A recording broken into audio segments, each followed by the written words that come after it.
Bonjour. Nous allons pour cette séance essayer de poursuivre le cours de management interculturel. Pour cette séance, nous allons aborder le chapitre 2 qui s'intitule La culture d'entreprise, puisque dans le chapitre d'avant, nous avons expliqué les différents concepts de base, la culture, l'interculturalité, le management interculturel. Donc au cours de cette séance, on va essayer de voir la notion de culture appliquée à l'entreprise. Comment la culture s'applique à l'entreprise. Nous allons voir dans une première section la définition et les caractéristiques de la culture d'entreprise. Et dans une deuxième section, nous allons voir les origines et les facteurs d'influence, les éléments qui peuvent impacter la formation et l'évolution de la culture d'une entreprise. Pour la culture d'entreprise, elle peut être définie comme étant tous les éléments liés au savoir culturel propre à une organisation. Est-ce qu'on peut dire qu'il y a une entreprise sans culture? Non, toute entreprise a une culture. Sauf que ce qu'elle est clairement définie, c'est ce qu'on peut en parler clairement ou bien elle est restée à un niveau inconscient. Mais toute entreprise a une culture spécifique élaborée tout au long de son histoire.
Alors, quelles sont les caractéristiques clés de la culture d'entreprise?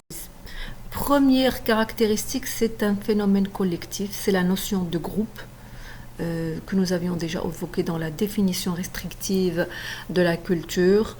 Dans une entreprise, il y a un ensemble de personnes, elles ont ça en commun, donc là aussi la culture n'est pas individuelle, c'est un phénomène collectif. La culture d'entreprise est une activité symbolique et omniprésente. Symbolique, elle n'est pas palpable, elle est intangible, elle est omniprésente, elle est toujours présente, elle est toujours là en train d'influencer les intervenants, les différents intervenants. La culture d'entreprise est associée aux notions d'apprentissage et de transmission. Nous avions dit que la culture ne peut pas être innée, elle est acquise, elle est apprise, elle est transmise. Au niveau de l'entreprise, comment elle est transmise? Elle peut être transmise de plusieurs façons, lors de journées d'intégration. Peut être transmise de façon très consciente, voulue. Voilà les valeurs de l'entreprise, voilà les croyances de l'entreprise, voilà ce qui nous fédère. Comme elle peut être transmise de façon inconsciente, une nouvelle recrue, petit à petit, reçoit de façon inconsciente les éléments de la culture d'entreprise. Elle peut se faire par le top management de façon voulue, directe, consciente, comme elle peut se faire par les anciens collaborateurs de façon inconsciente. Donc il n'y a pas de règle. Elle peut se faire par tous les acteurs internes. La transmission peut se faire par tous les acteurs internes. Elle peut se faire de façon consciente comme elle peut se faire de façon inconsciente.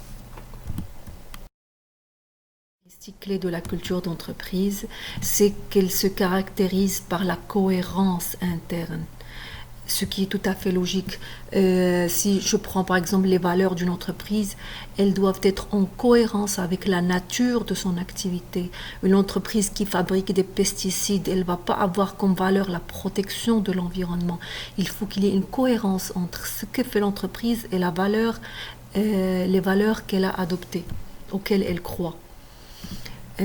Cinquième caractéristique, c'est une construction sociale qui évolue avec le temps. Nous avions déjà parlé du phénomène d'acculturation et nous avions dit que l'acculturation, c'est le fait qu'une culture évolue au contact des autres cultures. Pareil, la culture d'entreprise, elle évolue aussi avec le temps. Elle peut changer, et c'est quelque chose de tout à fait normal. Une entreprise qui a son temps, sa culture au moment de la création, c'est pas sa culture actuellement. Plusieurs personnes se sont succédées à sa tête, plusieurs événements, elle a vécu plusieurs événements, il est tout à fait normal que sa culture évolue avec le temps. Sixième caractéristique, c'est un dedans par rapport à un dehors. Un dedans, l'entreprise et le dehors, l'environnement externe. Quand nous avons vu la définition anthropologique de la culture, nous avons dit c'est ce qui permet à une communauté de se distinguer des groupes voisins. Ici aussi, c'est ce qui permet à une entreprise de se distinguer des autres entreprises qui peuvent lui ressembler de l'extérieur. Mais il y a toujours quelque chose en interne qui va faire la différence entre ces entreprises, concurrentes ou pas. Alors, le décryptage de la culture d'entreprise. Alors, comment décrypter, comment connaître, comment deviner la culture d'une entreprise quand on n'y travaille pas ou là, quand on n'est pas acteur interne. Il y a plusieurs éléments qui peuvent nous aider à faire le décryptage de la culture d'une entreprise. À titre d'exemple, l'histoire de cette entreprise, la culture d'une entreprise qui a 50 ans, c'est pas la culture d'une entreprise qui a 3 ans ou 4 ans. Le métier de l'entreprise, la nature de l'activité va faire que la culture va être différente. Les valeurs dominantes d'une entreprise, le référentiel en termes de développement, croissance interne, croissance externe, le positionnement face à l'environnement, les éléments d'identification et d'appartenance, la charte graphique, le logo, le slogan, le type de structure fonctionnelle, hiérarchique, le processus de décision, participatif, autoritaire, c'est comme le style de management d'ailleurs et la source du pouvoir, la politique des ressources humaines de cette entreprise, le comportement et les attitudes dominants entre les acteurs, des éléments qui peuvent nous aider à connaître ou essayer de décrypter la culture d'une entreprise. Pourquoi nous allons être tentés de décrypter la culture d'une entreprise? Pour plusieurs raisons. Soit parce que un candidat veut postuler, soit quelqu'un qui veut investir dans le capital de cette entreprise. Il y a plusieurs raisons qui peuvent amener des individus à chercher à décrypter la culture d'une entreprise. Si on prend par exemple, juste à titre d'exemple, l'histoire. L'objectif visé sera de reconstituer les principales phases du développement de cette entreprise. Donc on va chercher des événements, on va chercher des dates importantes, des dates clés, soit sur le site internet, soit sur les rapports d'activité. On va se renseigner sur les personnalités qui ont marqué cette entreprise-là. Si on prend le métier, l'objectif sera de connaître les compétences spécifiques de l'entreprise.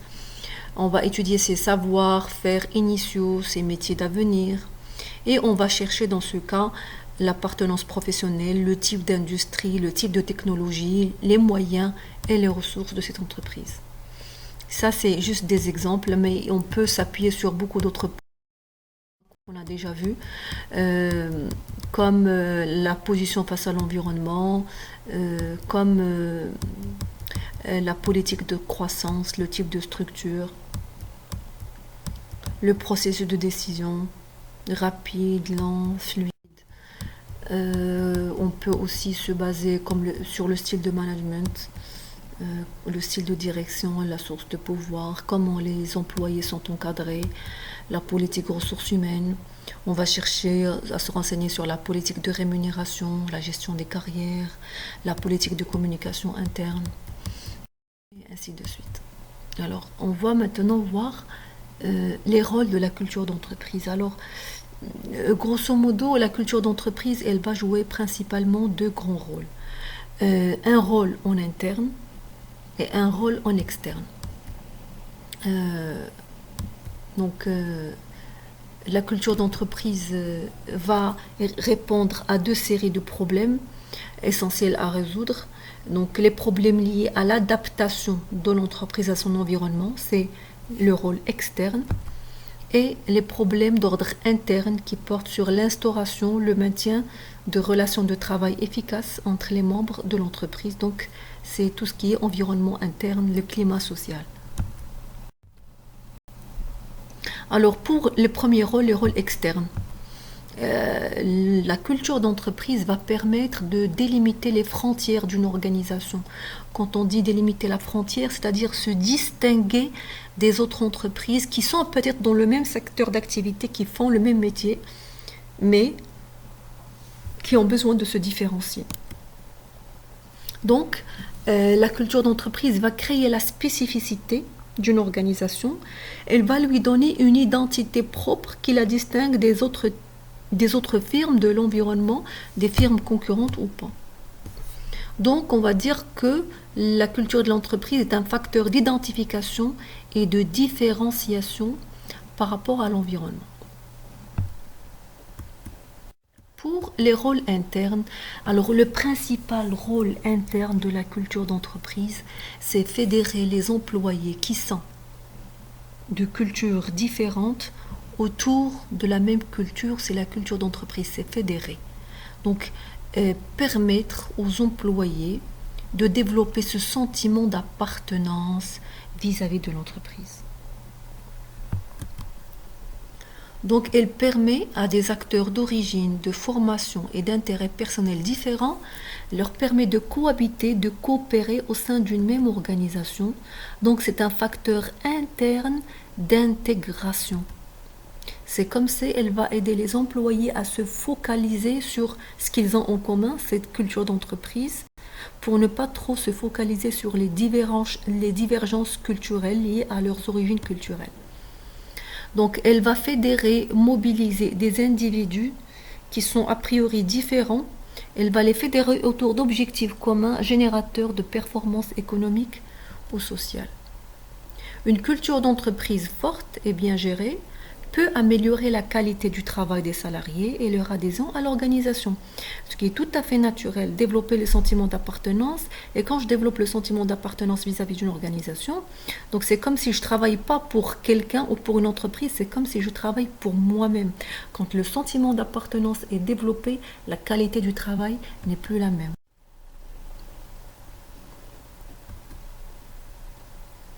Donc ici, on va voir les différentes couches culturelles d'une organisation, les différentes couches culturelles. Donc cette pyramide, il faut la considérer ou l'imaginer ou la voir comme un iceberg. Il y a 3 couches culturelles dans la culture d'une entreprise. Il y a une partie très apparente, ce sont les règles et les procédures. Les croyances, les valeurs et les normes sont à un niveau intermédiaire. Et nous avons les postulats implicites, ce sont des éléments très enfuis et très cachés, très inconscients. C'est la partie cachée de l'iceberg. Les règles et les procédures, pourquoi on dit c'est la partie la plus apparente? Parce qu'en principe, des règles, c'est écrit noir sur blanc. Des procédures, c'est écrit. Une procédure, elle est écrite. Et beaucoup d'entreprises font signer aux employés un règlement interne. Donc, on sait sur quoi on s'engage. C'est quelque chose de très, très, très clair. Les croyances, les valeurs et les normes, on dit que c'est un niveau intermédiaire parce que des fois, les valeurs, elles sont communiquées de façon très claire. Des fois, non. C'est-à-dire, on adhère, on respecte, mais on n'a jamais pris la peine de les écrire et de les définir. Et c'est un niveau intermédiaire. Pour les normes, la différence entre la règle et la norme, c'est que la règle, elle est écrite. La norme, c'est une règle aussi qu'il faut respecter, hein, sauf qu'elle n'est pas écrite. C'est pour ça qu'on l'a mise à ce niveau intermédiaire. Et les postulats implicites, c'est des éléments très enfuis dans l'inconscient de l'organisation. Donc, pour les règles et les procédures, c'est l'ensemble des pratiques, des règles qui organisent les relations professionnelles et sociales au sein de l'entreprise.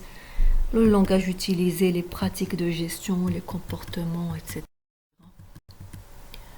Les croyances, les valeurs et les normes.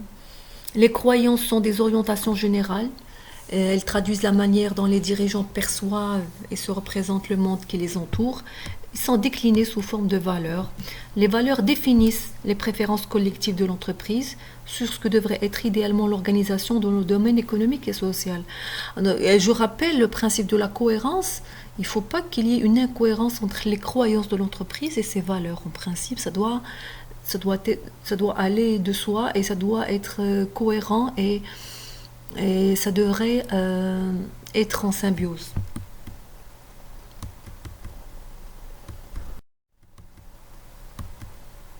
Les postulats implicites, ils touchent à l'existence, à la justification de l'entreprise en termes de rôle, de légitimité, de sa légitimité à l'intérieur et à l'extérieur.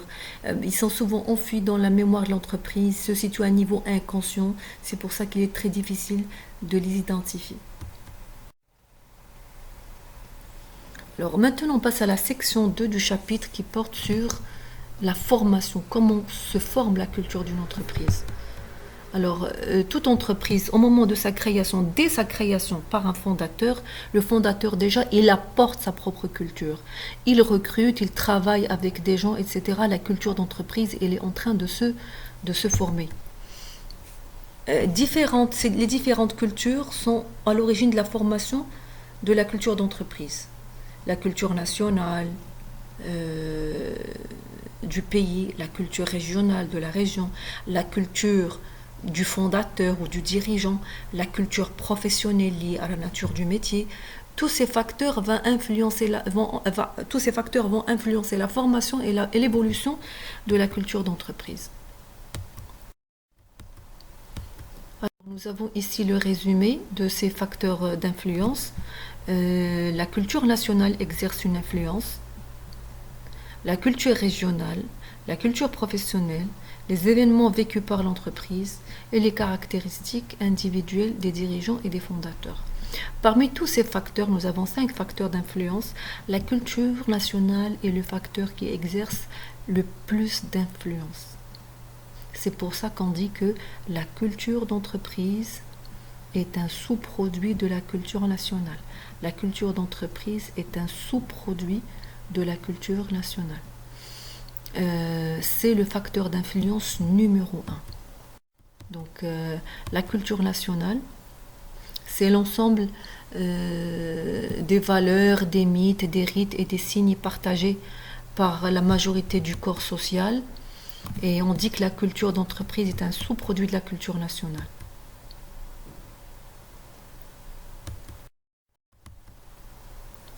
Nous avons aussi un autre facteur d'influence, c'est la culture régionale. La culture régionale avec 2 acceptations, c'est-à-dire les régions au sein de la même culture nationale. Par exemple, si on prend la culture nationale marocaine, il y a des cultures régionales. La région de l'Oriental, la région du Rif, la région du Sud, la région de l'Haouz, la région de... Donc il y a plusieurs régions culturelles. Et comme on peut parler de la culture régionale dans le sens large, qui englobe plusieurs cultures nationales, quand on parle de la culture méditerranéenne, la culture maghrébine, la culture anglo-saxonne, c'est la culture régionale dans le sens large. Donc il y a 2 niveaux de la culture régionale, l'une au sens étroit, l'autre au sens large. Troisième facteur d'influence, c'est la profession. La nature de la profession exerce une influence sur la nature de la culture d'une entreprise. La culture d'une agence de communication ne va pas être la même culture d'un grand groupe industriel parce que la nature de l'activité est sensiblement différente.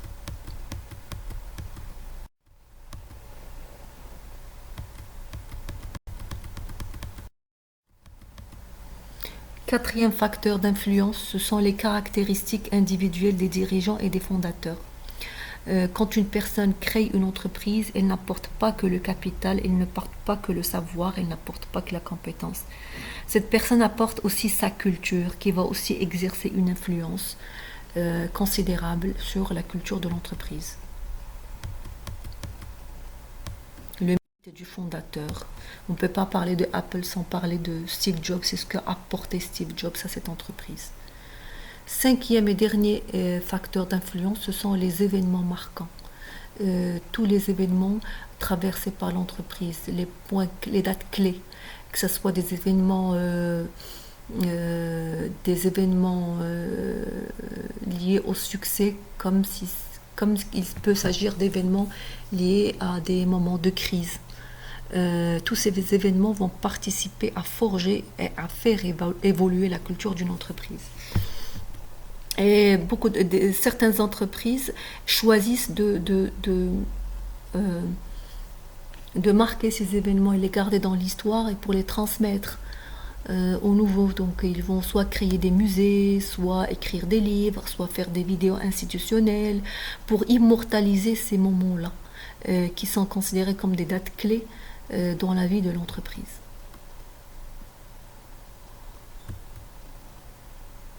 Et par exemple, Philips, IBM ont choisi de créer des musées ouverts au public et aux employés, bien sûr.